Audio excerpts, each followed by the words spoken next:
Hello and good afternoon, everyone, and welcome to this webinar on breaking the cycle, tackling recurrent injuries with AxIT-Driven rehab strategies. Here at PhysEquip, we supply specialist MSK technologies and education for diagnostic ultrasound, shockwave therapy, and force plates and dynamometer tools, which we'll be chatting about in today's session.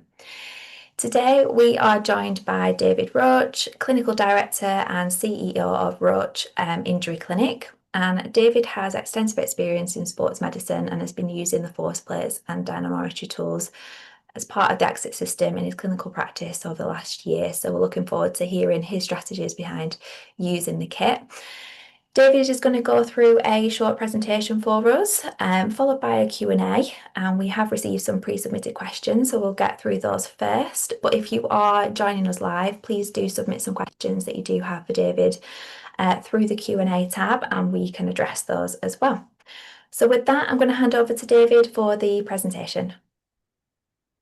Thanks so much. Good afternoon, guys, or good morning, wherever everybody is. Just want to say thanks a million, first of all, for inviting me on today to talk. It's a privilege to speak to different therapists at all times, but also share some knowledge that I've had and experiences I've had with the technology since I've started using it. It's funny, the more we work with different therapists, the higher we get in our careers. I often notice that the higher clinicians that you work with, the more they want to share. So it's always a nice thing for me to get on board today and talk to everyone here. As you said, yes, I suppose I'll crack straight on with it, I guess, a little bit about me. I myself am a diverse therapist, I think, in a lot of ways. I'm currently studying my PhD in Human Innovation Sports Performance in Limerick, a Bachelor of Science First Class Honours degree in Sports Rehabilitation, a postgrad in Sports and Exercise, and a Master's in Sports Medicine. I've published numerous, research papers in around hamstrings mainly, and also I like to conduct a regular kind of research at our clinic and release that also. I've predominantly worked in professional sports. I'm very lucky to say and very unlucky to say at the same time. It's a stressful environment, but it's also one that brings the best from people, I feel, as well. And I've been lucky to work at the 2017 World Championships in London. I worked in All-Ireland, Camogie, and hurling. And I'm not sure if any knows what that is back there, but yeah, but also been around the world with the athletics in Irish and Olympic training camps around the world. But most recently, I think I work with a couple of NBA players, NFL players. I've been lucky enough to be on Fox News and on major television stations as a specialist and speaking for these kind of things as well. So it's very interesting, very diverse set of skills that we have to possess. But outside the clinic, I suppose, look, I've done practical workshops around the country, sold them out. I've worked with Irish Olympians, performance coach seminars and webinars. I'm the performance coach to sprinter who's now actually retired, Curtis Mitchell, also young runner Jack O'Leary, and also who's actually I think he's retired himself now as well, actually. But also Brittany Reese's specialist, injury specialist as well. Brittany, as you might know, guys, was retired. She's coming out of retirement now for the Olympics in 2028. It's a comeback story. We all know the Americans love a comeback story. So they're mad for that, shall we say. Yeah, I also do lots and lots of workshops. I've been lucky enough to be a keynote speaker at different conferences around the world. And I've worked with Bazarat, sold out webinars for them, guest lecture in both the UK and Ireland. And again, work with different sprinters and running performance athletes, endurance athletes around the country, which I've been lucky enough to sell out. One thing I've always done in my career, guys, is if we don't, when we work in private practice, we have to understand problem. There's always a problem, there's always an effect of a problem, there's always a solution, and there's also the effect of the solution. So if we look at the private practice in ourselves too, it's a fast-paced world. People want to be fixed yesterday, and they have short attention spans. In this day and age, with the likes of social medias and TikToks, everything's really quick to your fingers, and people are starting to see rehab like that as well. They don't like these big, long, boring rehab plans anymore. They want to be fixed yesterday. They want short-term gratification for as quick and as cheap as humanly possible. The problem is there. We need a way to assess and assure our patients that they're on a journey. We also want to prove that we're doing a good job. Would everybody agree with that thing today? What's your reckon? Everybody agree that we want to have all those things. So let this be interactive if we can. So I'm sure everyone's on the same page. So give me a thumbs up or a yes if all you guys agree with that. What do you think? Let me see who we have. I hope it was last week at the keyboard, eh? But also what I'd like to know as well is what metrics everybody uses here at the moment to know that the patients are getting better. So what metrics does everybody use? Is it by pain scores? Is it by RPE? Or is it by just talking to the patient? So let's get interactive and let's learn something today. How do people, metric their patients are getting better?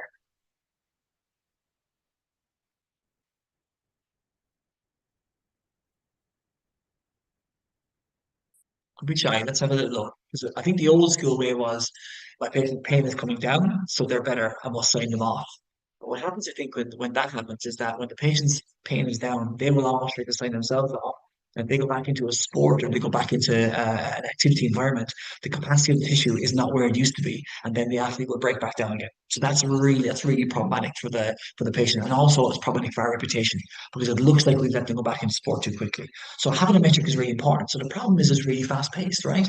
So if we look at a situation then of the effect of the problem, this leads to large numbers of drop-offs. It leads to no-shows. It leads to poor reputation, and it can cost hundreds of thousands a year. Think about it here in this clinic here, we have 7 staff. If we look at 2 drop-offs a day, that's 14 drop-offs. If we look at 14 drop-offs by 5 days, that all of a sudden becomes what? 70 drop-offs in a week. 70 drop-offs by about £50. It's somewhere up as far as nearly, I think, €3,000. Of course, of a year, 52 weeks of 3,000, that's €150,000 almost that you're losing on drop-offs alone in a year. That's your profit margin. And if that can be improved, this machine, this kit pays for itself. Would everybody agree with that? Does everyone think that's a real thing? Does it sound familiar to everybody? If you can give me a thumbs up or whatever, I'm going to keep going on here till everybody, till people respond, by the way. I'm going to stay ad. Does that sound like it's a real issue for people too as well? Drop-offs, cancellations, having a way to kind of show and validate why and how they're getting better is one of those things that we must look at. What do you think, guys? Everybody understand? Everyone see that? Sound familiar? What do you think? If we look at a solution, like solution that we must have for our patients, we must have a solution. Technologies such as Stomp It, Push It, Pull It are designed to give us a peace of mind and a real actual direction to give our patients as well. It's important. We have to be able to show our patients that they're getting better. I think in this day and age too as well, and how competitive it is, there's hundreds of physio students every year rolling out of BScs. There's hundreds running out of masters, postgrads, all that stuff. It's a very competitive world, and with the rise now as well of flashy social media pages and like business managers, everybody has that kind of flashy and shiny page. We want to have a solution and a result. We do that by using technology and investing in our patients. The effect of the solution is we can then stand out as the go-to place, not just for having technology, but improve results that are known for investing in our patients. We spend a hell of a lot of money in our patients because we want the best results, only because I want to make sure that my reputation is intact. And we're here for the long term, and which is in line with our vision and it's in line with our mission. That is the truest way to make sure the solution is met straight away. So if we stop that straight away again, the problem is that people want to be fixed yesterday and they want to know why they're not getting better or why they are getting better. The effect of that problem is it leads to massive drop-offs. If you don't have a map for them, if you haven't got information for them, they'll drop off and they'll cost you money. And more importantly, it will cost your reputation. Our solution can be invest in technologies just like this one. If our technology can show us numbers in real time, if it can, and the biggest problem I think, guys, and feel free to share here if you want to as well, is that people not doing our rehab is really tough. Like I mentioned, they don't want these big long rehab plans anymore. They want these kind of quick, easy to fix, actionable, short-term relief rehabilitation plans. But if they go off from doing our rehab plans, we now have the data from Stomp It, Push It, and Pull It to go, listen, you're not hitting the numbers I want you to hit because you're not doing the rehab. Can you refocus on your rehab? And it puts the ownership back on them, and you're not left then with A, poor reputation, and B, bad results. Like the effective solution, like I mentioned for you again, is having that technology, getting results every time, but also knowing you've done your best. Having done your best for the patient is one of the things that helps me go to sleep at night time. I cannot make a patient, bring a horse to the water, as the saying goes, but they will do if I do my job properly, well, then they'll follow my line, if that makes sense. So what is, force-based data and testing then? Well, force-based testing is a method of measuring the ground reaction forces generated during movements, such as jumping, running, walking. It uses specialized plates with sensors to quantify the forces exerted by an individual on the ground, providing insights into their strength, power, balance, movement, and patterns. That's interesting. That would be a very kind of kosher version of what they actually do. It's brilliant to be able to say to use things like AxIT because they give me so much more data, like RSI, they give me data like drop jumps, they give me data like balance tests. There's so much here, and I will always use a real robust set of tests in the very first session. So I will use maybe up as far as 10 tests 12 tests in the first session because as much data as I can get on the athlete or the person in that first one, the more I can cross-reference what it looks like. But if I just take a squat test and a lunge test, I'll see a couple of variables. I'll see rate of force development, symmetry, I'll see peak force. But I won't be able to see how to distribute that long-term with power. Well, also, what you might start to see as well is that if someone is, if there's a problem with someone, let's say someone has, for example, recurrent hamstring strain on the left side. If we decipher that they're leaning more on their left side, it tells me that they're offloading or they're shutting it down, and the right side's probably weak. And they can explain that by doing a number of different tests as well. There's also a really interesting single leg version for hops and jumps and things like pogos there as well, which give me so much feedback on what I want to see. So, foresight testing, while in its simplicity, is a brilliant piece of equipment to use. When you get to know the equipment and you do the onboarding stuff that the guys have provided here, then you get to really show off and flex. That's what the patients love. The benefits of them, I suppose, there's a couple of things, and I'll touch on them briefly, guys. Push is interesting because push is a great method of testing. If you feel like your patient struggles to create force during any sort of push action, in contrast to a stabilization effort. And what I really mean by that is if we look at somebody and their ability to create large forces, we focus so much these days on lifting big heavy things, not absorbing big heavy things. So if we want to make sure that when we're lowering something to the ground that our stabilization effort isn't met, we're looking at using push it there. Pull it. I think pull it's an excellent way to have get your patient to create an action for a muscle or muscle groups at a certain range, showing or proving their pain from a weakness in a certain range of motion. Again, we see it all the time here, guys, as well. We look at things like groin pain and hip flexor pain. The groin itself, has a very, very localized insertion point to the hip flexor. So if the hip flexor fails, if we're trying to do like a pull exercise, the groin will be asked to create a range of motion or a movement in a range of motion it's not completely comfortable in. And that will lead to an overloading pass aspect too as well. So pull it is a really interesting way to look at different hamstring ranges, different things like that as well. Or even like a kicking method in hip flexor strain as well. Stomach, and I suppose, excuse the cheesy terminology here, but stomach is the granddaddy of them all, I think, in my view. It's a kick and show you everything from your ability to create peak force, absorb force, and recreate force again. In my view, and the way I rehabilitate patients in my clinics, is I often use that analogy is that can all movements be broken down into these categories? Isn't all injury a movement problem? Because when you become injured, you create a painful stillness. You go through your inflammatory process, your proliferation process, and your remodeling process. What happens there is when you cannot load that tissue, you offload it somewhere else, aka limping. Like we break it down even further again, we look at the ability to create force, to absorb force, and then recreate force again to move. Let's break that down even further on how we would apply that to stop it. Creating of force is you exerting stress onto the plate. Absorption of force is you taking the load you just create. So things like a step off, a single leg step off, double leg step off.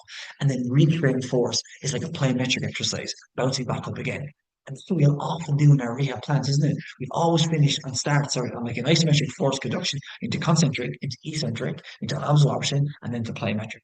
So we can break these down very easily and look at what must be done or what must be taken away to stop that pain. What action, what muscle movement is causing this to take away our pain? Or what must be added to strengthen up in this area? And by having all of this technology at your fingertips, it allows you to be able to decipher and see what's really happening.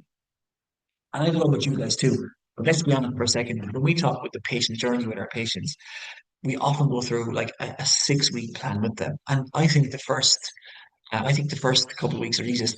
And maybe again, maybe I might ask you guys, you're a very quiet bunch, maybe I might ask you guys again, what do you think as far as your sessions are concerned? What's the most common drop-off point, do you reckon? Is it sessions 1 to 2? Is it sessions 3 to 4? Or is it sessions 5 to 6? What number do you think is the most common drop-off point and how? And I'll explain how I can help that with you then as well. So what number do you think for you clinicians out there? What do you reckon? Session 3 to 4, session 4 to 5, first session, and then you drop off. What do you think?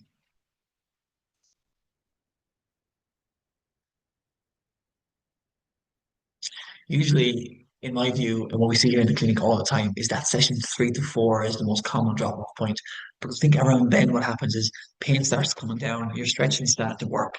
God knows I start doing stretching tomorrow. This morning I'd feel better even though I'm not in pain. But stretching starts to work, your reduction of load starts to give you that pain-free effect. But then as soon as they go back into loading at capacity, the endurance is not there and they break back down again. If we look at the tolerances that we can talk about. So if we bring in a patient on day one and we allow him to do a squat or a lunge or allow her to do some sort of like action or movement, we can see what load they produce. But if you exceed the load tolerance, that's injury. Every single tissue in our body has a low tolerance. And when they become injured, that flips back. That's how we can quantify. So to answer a question that I may have heard a million times before, do I test injured people? I do in a safe pattern. I'll test them. And I've often done it with athletes who come over from the States. I'll test them on the first day. We'll do a 5 day training block or a 5 day treatment block with rehab. And we'll test them on the last day before they fly back home. And you will see the improvements, even just from the mental side of things, the neural side of things, and obviously the MSK side of things too, depending on what part of the injury phase. I probably won't be making a guy who's tore his ligaments in his ankle jump or hop or move like that, all right, but it can be used for chronic injury. And that's probably one of the most common things I see in my clinics here in Ireland. What does the data say? I think, like, what does the data actually tell us? Well, force-based data matters because it provides objective, quantifiable information about an athlete or an individual's movement, strength, and power. And what I mean by that, there's nowhere to hide. Basically, there is nowhere to hide. It's a great way to keep them accountable to the rehab, like I mentioned, but also to show your methods work. It's the ultimate proving ground. It's the ultimate way for you to say, hey, listen, this actually works. Hey, listen, I've showed you this, this, and this. Here's why I want to get you there, there, and there. And it also works, guys, when you have a session with somebody, and if we get to that 3 or 4 session mark, and you're really keen to make sure to see the rest of it, excuse me, the rest of it through, well, then you have a chance to go, listen, when I met you first, we had this data. Now you're here. The next stage is there to get you back into full sports. Or it also shows you, because you know what? People by nature will go against the grain. They'll do what they want to do. But if we can show them that you need to have 1.2 times your body weight or 1.4 times your body weight at peak force, and they're only 1.1 or one or below even, well then you can say to them in a really matter of fact manner with confidence in your voice, well listen, you're not able to go back to sports just yet because you're not hitting these markers. And it's a really great way for you to save yourself and make sure that they're doing everything you want them to do. If we look at types of injuries, like what types of injuries do they treat? What do we use them on? It's a no-brainer. Whether it's intermediate testing for your ACL athletes or screening for your preseason players, this will give you real-time information on how to help all types of injuries. I suppose if you think about it for a second, and we see ACLs every day. Just this morning before I got on here, I was working with a League of Ireland footballer um, for his ACL. He's 7 weeks into his ACL. Full range of motion, squatting, doing lunging now for me as well. Full active range of motion, all that stuff too as well. There's different tests and scans I can use. So while I won't make him hop and jump and everything else, I'll absolutely be looking at his symmetry. I'll be looking at his P torque with the hamstrings at this point too as well. And I'll make him go through a pain-free range of motion through a squat. And I have the data the whole way through. Because as you guys know, and this is the way it is in Ireland, I'm sure it's the same with you guys as well, but we get probably 2 biodex tests over the course of 9 months for the athlete. And three, I always only ask for three, depending on where the graph comes from. But I always like to make sure that we use this kind of testing intermittently too, to make sure that this athlete stays on board. Anybody here who works with ACL patients will know that an ACL injury and rehabilitation process is more of a mental game than it actually is a physical game. Stay the course, keep doing the rehab, be positive, not get dragged down. But when we give them the data and the information, well, that kind of rejukes them again, gets them going again.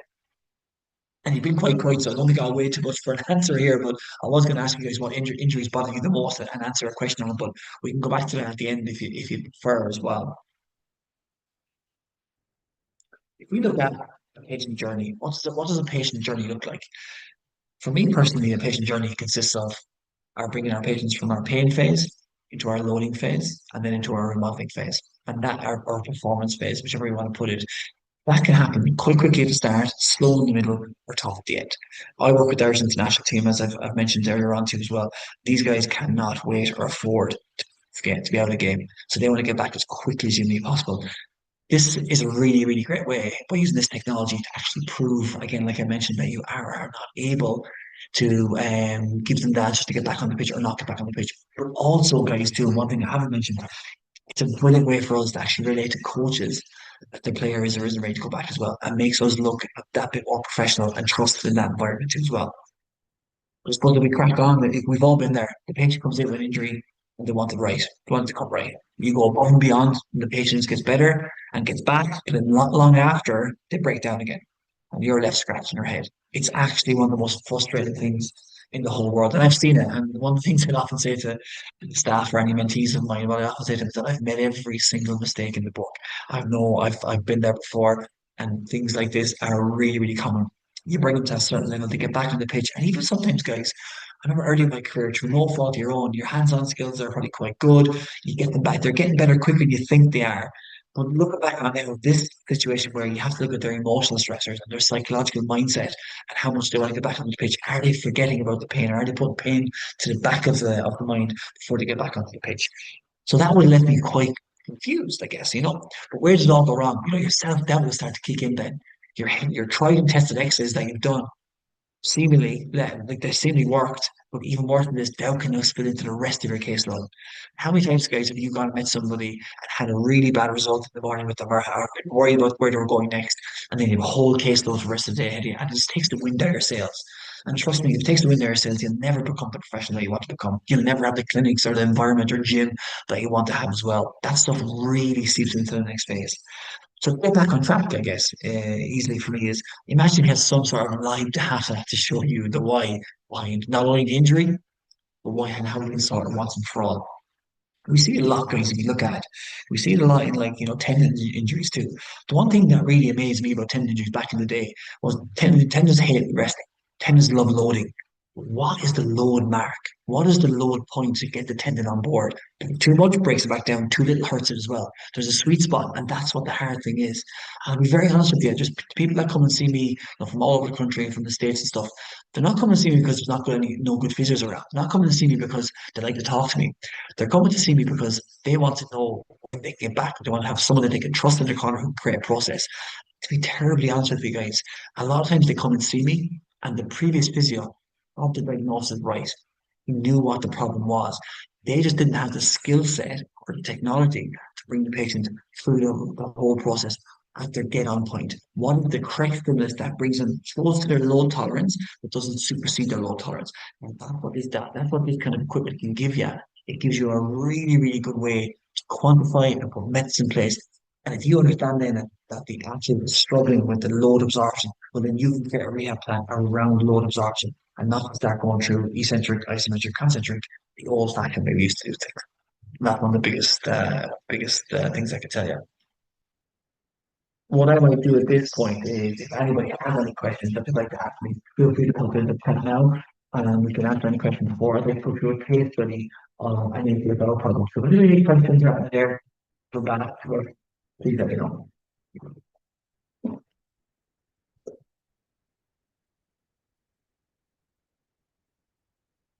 Great bunch. Okay.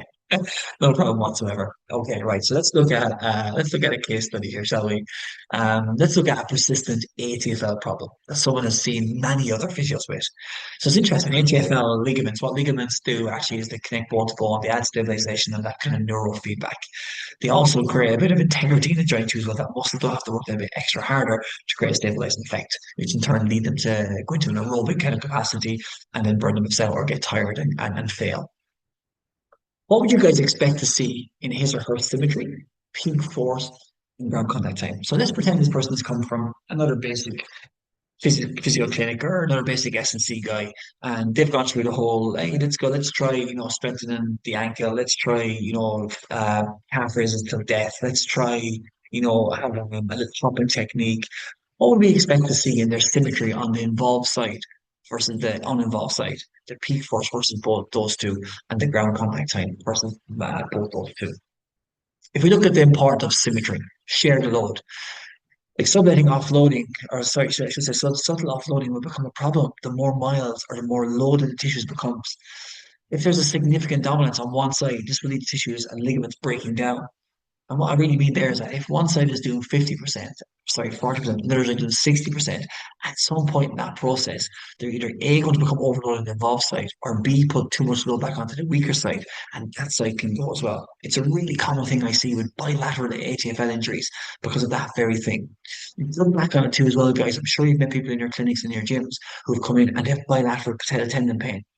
The way you get out of that is you need to ask the person which side started first and then forget the other side almost because that side is just a cohabitance and an offloading pattern from the actual injury itself. look at share and load from there. Okay, so if we look at peak force, what we expect to see? Well, if we look at it for a second, right, muscle and neural efficiency, because that's what the ligaments do. They provide that neural movement and efficiency, or sorry, information and efficiency as well. And if I mentioned, like I mentioned at the start, if we're looking at to rehab, we're going to try rehab the MSK. We're going to look at the neural side of things, and with MSK, we're going to rehabilitate the mental side of things. So MSK is the muscles that move you. Neural stuff is the muscles that how you efficiently move, and the mental side is the belief that you can move. And when you have a high pain score, all three of those things are affected. So if we look at muscle and neural efficiency, like I mentioned, high force often relates to both muscle fiber and the ability of the nervous system to fully activate the motor units in those muscles being used. So it's a fear avoidance, for want of a better terminology. It has to be exposed bit by bit back into where it needs to do. So peak force is really important. We will see a drop off in peak force asymmetry. Now, if the side is weaker, what we will see is we'll see a more asymmetry towards the opposite side. If the side is locked down or wants to protect itself, you'll see more of a peak force on the same side. If we look at low peak force development and what it actually means, well, low peak force suggests a lower ability to generate maximal strength. And again, we spoke around with like if my body weighs 100 kg, I must move 100 kg. Gravity against me, which is 9.812. So I have to move nearly a ton. I have to absorb nearly a ton of force and then recreate that action again, like a plyometric, to create that force. Dude, that happens quite quickly. So if our P force is low, well, then we can't do that quickly, and the chances are it'll give way underneath us. This could be due to muscle weakness, underdeveloped muscle mass, or suboptimal neuromuscular efficiency. But that's interesting, isn't it? Because our old classic way there is, hey, let's go along now and let's strengthen the calf. Let's do calf raises for 1.5 times your body weight. It's not necessarily true because if we do it that way, then we're going to overload the knee joint, where the hamstring is going to be problematic as well. The quad will be able to take the load, and the glutes and lower back will feel the pressure as well. What we need to do is look at a certain amount of force that's needed in the calf, knee, and hip. Put those together and then create tests around that. Because that's what we need to do. We need to co-contract those lower limbs to have them move more efficiently. And you tell me, guys, like, which is the more efficient athlete? The one that runs from their calves or jogs from their calves, or the one that moves from their calves, hamstrings, glutes, and quads? I know the answer to that question, and it's quite easy, isn't it? If we look at our ground contact time and our CNS, so what do we know? Low tolerance is lower post-injury, absolutely. So the low tolerance comes down. Pain then leads to a fearful or robotic movement due to the CNS trying to break down each movement safely, leading to altered, less stable functions. So that's interesting. Like, so now we have a signal going back to our central nervous system, right? And now we have a movement that has to happen quite snappily. But if we strike the ground and we need to get that information back, that's slower. So we're longer on the ground. If we're longer on the ground, our hip position will change as we move. It'll come more over center of gravity. That's how our ankle can kind of roll itself again. So we need to make sure that we're getting off the ground quickly, but also in a pain-free type way. What do we need to know?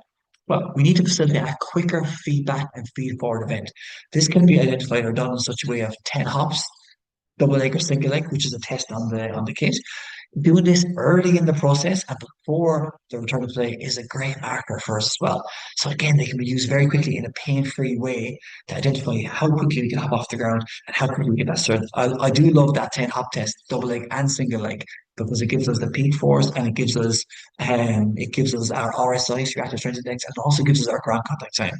And you can marry those together because sometimes an athlete will come in when they're in certain phases and their ground contact time is okay and their RSI is brilliant. Then we know they need to focus on the ability to quickly their strength. Or sometimes they come in and they can move their body, but their RSI is really low. Then we need to figure out how we can move as a unit or a synchronization of the lower limb in total.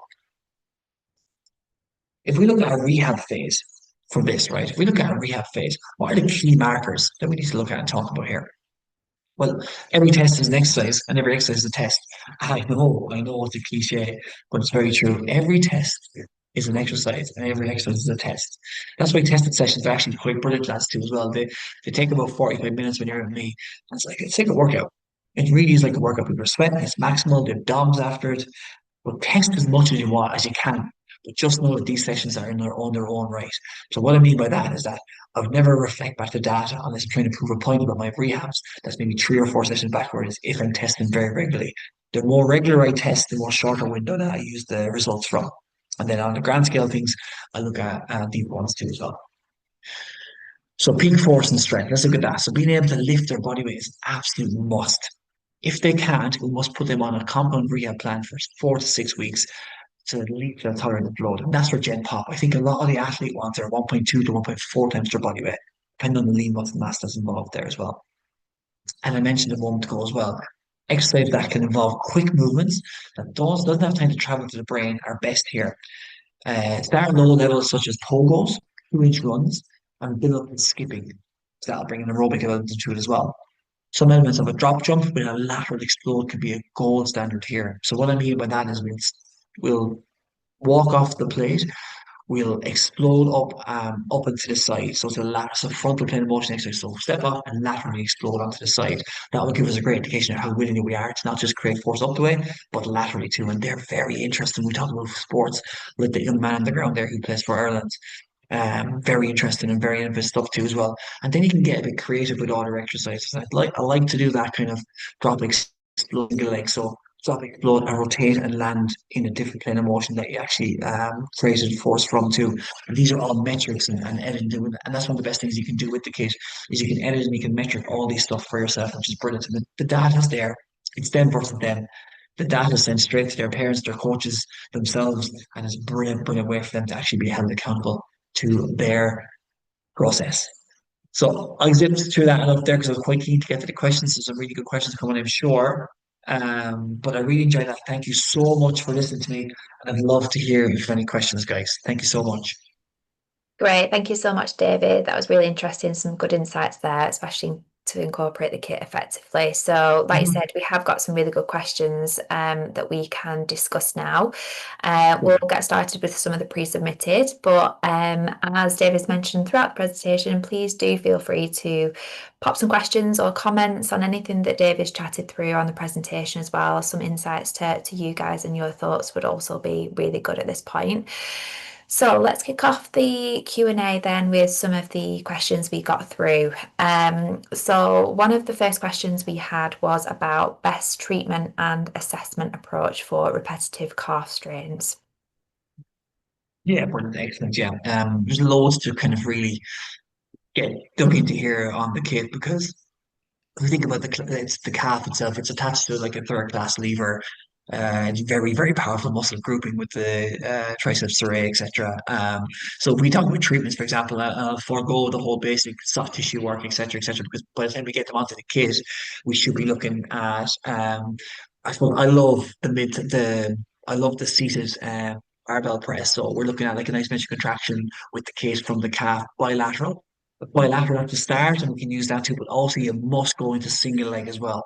And they're really great metrics for us to figure out just where the peak force is, but how long we sustain peak force, because that's what calves are used a lot for too. We think about the type of injury then. So we put calf injuries into this kind of like umbrella. The gastroc is involved in power, so the power of max force, and then the soleus is involved in endurance, and especially with runners and stuff too. So our ability to sustain a maximal force production is really important for runners, whereas accelerators and sprinters would love that peak force and how quickly you can ascertain that peak force. We'll then move on to things like pogo. I say pogos a lot. Sorry, it's the 10 hops jump. It's a brilliant one. That's a really great way for me to check what their ground contact time is, how they get back to it, and where they want to go next as far as the RSI is concerned too as well. Very, very good metrics. And you know what, guys, it's important as well. And it's a really great way for everyone to start building a relationship with athletes, especially your good young budding athletes as well. When you get data on these, you can look back on 2024's data. Where were you when you had no injury? That's where I need to get you back to. Where were you when you hit that injury here too as well? Because now you're only 10% above that. Let's work more on calf injury. So it helps you avoid injury as well. So as far as calves are concerned, it should follow that isometric kind of type mid-type pull kind of idea into concentric loading, and then you start finish up with your single leg and double leg 10 time jumps with drop jumps as well. Really interesting, and it's been brilliant for me in that respect as well. Yeah, perfect. And I guess it's about sort of, especially you working with athletes and people in sport, it's bespoking that assessment approach or even some treatment approach to their sport as well, isn't it? So like return to sport, testing them, reenacting actually like where are they using their calves the most in the sport that they're actually doing, and like I say, trying to tackle that.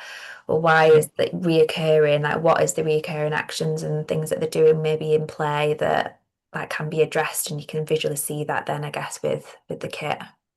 Absolutely, no, absolutely, because it's important to understand that when we take a history of our athletes too, which I should have said, we could see there's a history of hamstring strains on the same side, and the insertional points, for the hamstring and calves are quite close and similar, and then it's having them from there rehabbing that hamstring too as well to see what changes that can create quickly in the calf. And even furthermore from there, looking at ranges of motion that both the hamstring and the calf work in said sport, which is really interesting then as well, because you can mimic that with the kit. But then I suppose lastly, what I would like to do sometimes as well is let's look at the sport itself. So if we think of football, so soccer, or whatever you want to call it, um, we look at if a winger is given the ball, when the ball comes directly to his feet, he's probably working at maximal capacity for around 8 seconds. So we must look at some sort of metric there. If the ball is played to the centre mid, the the the winger is probably working at a sub-maximal state for maybe 5, 6 seconds, and then maximal for the 7 or 8 seconds. So these boundaries kind of must be included in your rehab processes as well. That's really helpful, very useful there. Thank you. Okay, so the next question is about what are the most common data trends or patterns you've seen in athletes with repeat injuries? Yeah. The biggest one is ground contact time. The biggest one is ground contact time. It's a total drop off, whether it's hip or knee or ankle. It's all the ground contact time is a big thing. Symmetry is quite funny, and I'll tell you something funny as well. Where we see athletes who have like tendon problems. I know athletes who have tendon problems. Their symmetry it actually locks over onto the involved side because what they're lacking in that kind of elasticity of the tendon now. They're trying to cross as many fibers as humanly possible to create strength, if that makes sense to you, and that can lead to joint problems then. So buckling of knees, ACLs, internal groin problems in on that pubic bone, shall we say, and then deltoid ligament stuff. So the medial stabilizer are let down because we as humans are drawn in the way. We're drawn to cross fibers, shall we say. So that can be a really adverse effect there as well. Well, secondly, I suppose what we kind of see is the drop jump itself. I love that exercise, the drop jump, because it incorporates everything again and there's nowhere to hide into. It's just such a quick fire action. I call it the floor is lava exercise, like as my little girl might say. But like there's nowhere to hide, and athletes are really left wanting. You can almost see the realization on their face in a real mental and kind of personal way that wasn't good. That probably the thought they had isn't there. And it helps us come away from that old physio trick of you can't go wrong with being strong. When you do things like drop jumps, they're really poor, but technique wise, which is something that I haven't kind of touched on, but also numbers wise as well.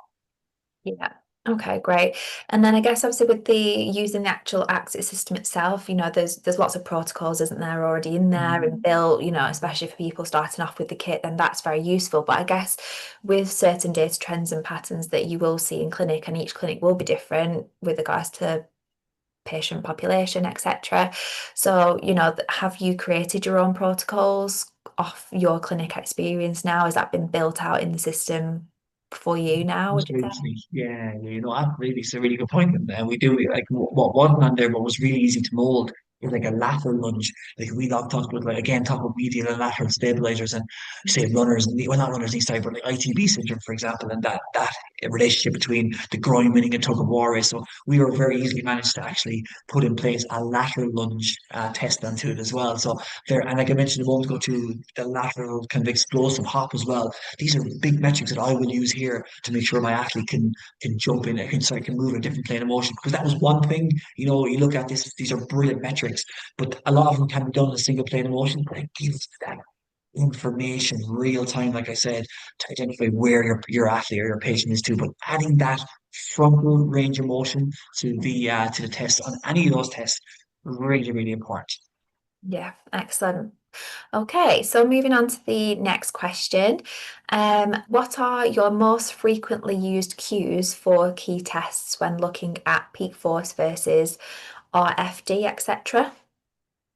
Brilliant. So that's I suppose the cues, obviously we have our usual cues that we have are like knees are stacked over toes, shoulder, etc., etc. But the biggest cue I like to look for is the interaction with the plate. So if you're looking at a static exercise, for example, I'll ask them could they make sure they're pushing through that kind of midfoot area? Can we make sure that we're having a powerful decelerate properly, but power up, if that makes sense to you as well. Do not come off the plate. There's obviously the basic ones, as we all know. You can move slightly on the plate, but don't step off the plate or put extra force on the plate as you leave it. These cues obviously help for a cleaner version of the of the testing protocol, shall we say, as well. But the biggest cues I'm looking for are I need them to not be looking at the plate because that's a real kind of extra stimulus as well. I need to make sure that they're hitting the plate with a natural force. I'm not going to just say, don't try to beat the plate up and just forget it's there almost. Just forget the plate is there is a big, big way to look at it as well. People with that little familiarization, can't they? In a negative way, sometimes they overcomplicate their movements. They're in front of a professional like me who they think will judge them too. But trust me, I know what it's like. Try going in and like demoing exercises to professional athletes and Olympic athletes when I'm just some guy from Ireland and I know all about pressure and movement. But and you try to make these things, a relative to them too. But it's very much about the person and individualization of the session that they're going through. Yeah, yeah, no, that's it. That's a good point, actually, isn't it? It's trying to make it as natural movement as possible, isn't it? And I guess trying to make the athlete or the patient as comfortable as possible, just to try and get, like, say, the best outcome really of that test. Yeah. Excellent. Okay, so a couple more that we're getting through here. How do you ensure patient-client engagement and understanding when using data-driven rehab tools like AxIT? Yeah, like that's a brilliant question, like a really good question because I've gone past telling people that they're weak or they're tired or they're slow or whatever. It's the data itself speaks for itself, and there's really great aspects to the kit where you can kind of swipe up and it'll show you the normative data of people, shall we say. And I know it's normative across the board, but it does take into consideration the age and height and everything else. So I try to put them up in a measuring stick against what they've been doing good for me and why that's improved and why things aren't going so good in others and what they need to get at. But again, and I'll action that then with a rehab plan. So it's important that I use the numbers and explain to them, here's what a good reaction time looks like, here's what a bad one looks like, where will you stand in the middle of all this? And I even saw through some of the onboarding stuff, like, I think if my memory serves me correct, 0.5 to 1.0 of RSI, for example, is in line with like a local athlete. 1.0 to 1.5 is like national athlete. 1.0 to 2 is, professional athlete, elite athlete. And I use those markers, and then we do a whole kind of like unveiling strategy as well to see exactly where they're at, just to make it that bit more playful and not be too serious with them as well, but definitely involving them in the process and educating them around the process in a really relatable way, I think, as well, not with showing off and numbers and signs and you're here and they're there. And I never, ever, ever compare them to anybody that's been with me before because that's a real downer, if that makes sense as well. Yeah, so I guess keeping it simple, isn't it, is key, isn't it? Like I say, especially for the patient, obviously, these kits are, especially the AxIT kit, is there to keeping the data simple for the Yeah. therapist, but Yeah. as simple for Um, the patient as well. and one really interesting aspect too as well is the .com website where you can transfer the patients and athletes information onto the mainframe and you get to see where the what percentile they are in the whole world and a really easy like spreadsheet of that they can actually share with them as well, which is brilliant. And I think one of the big things about that is they get to see where they are in the whole world and they love it. There's a little graph that they can see where they are. They can share that.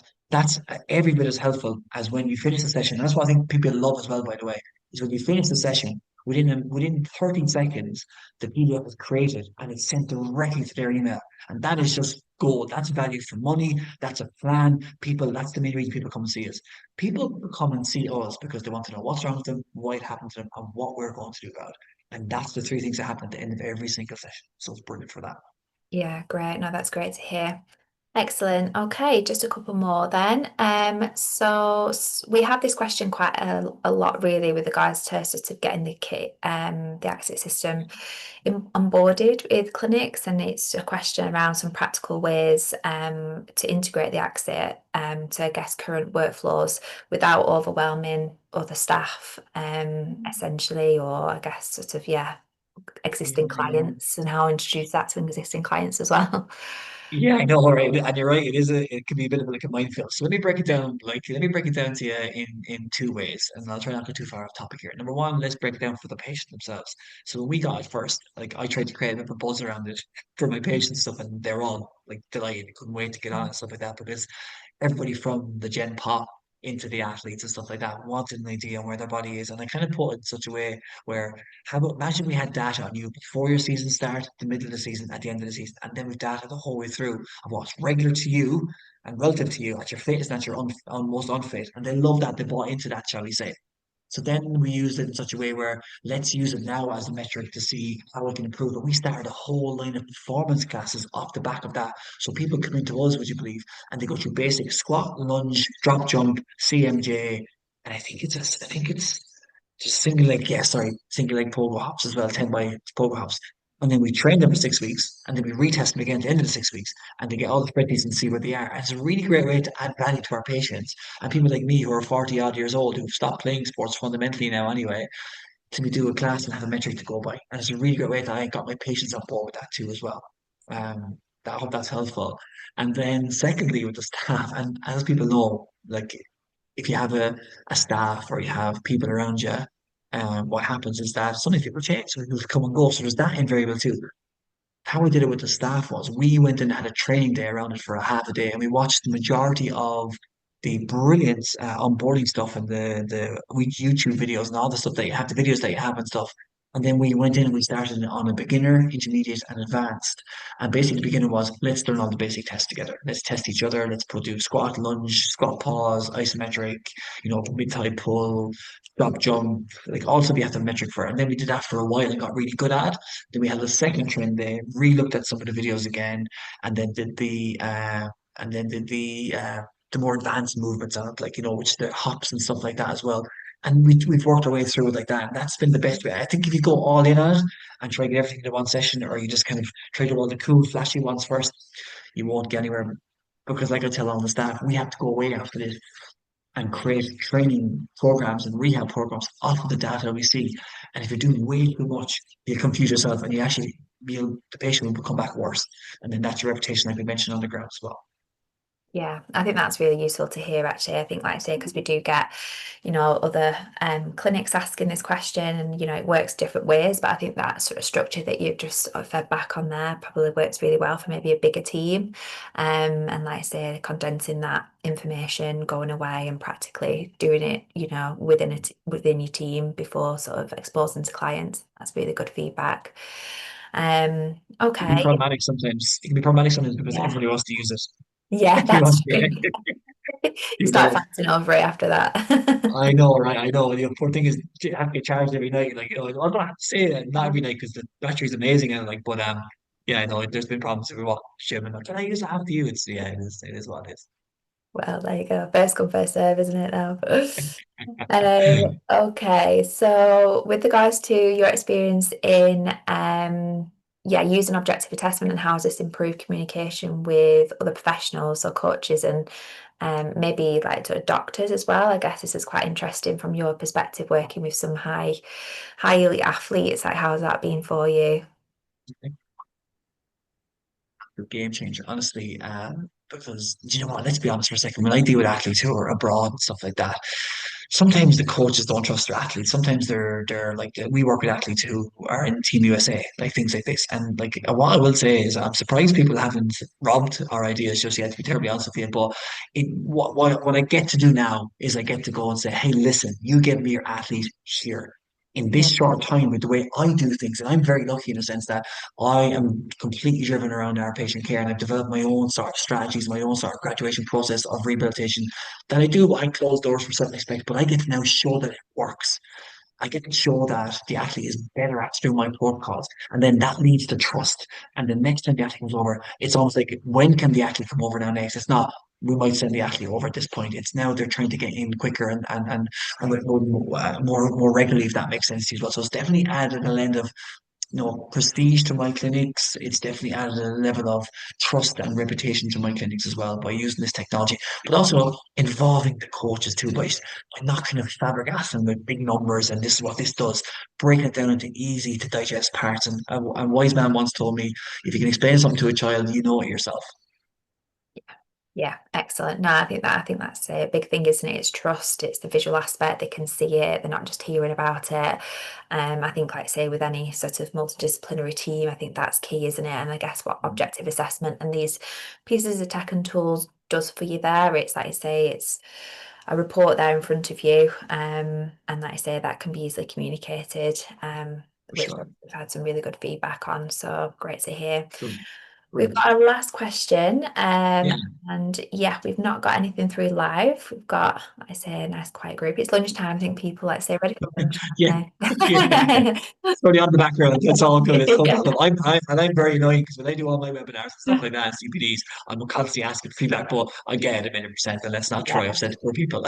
Yeah, but like I say, if you are listening back as well, if you do have any questions following, obviously looking at the recording, then you can always send those across, and we can get those sort of looked at as well.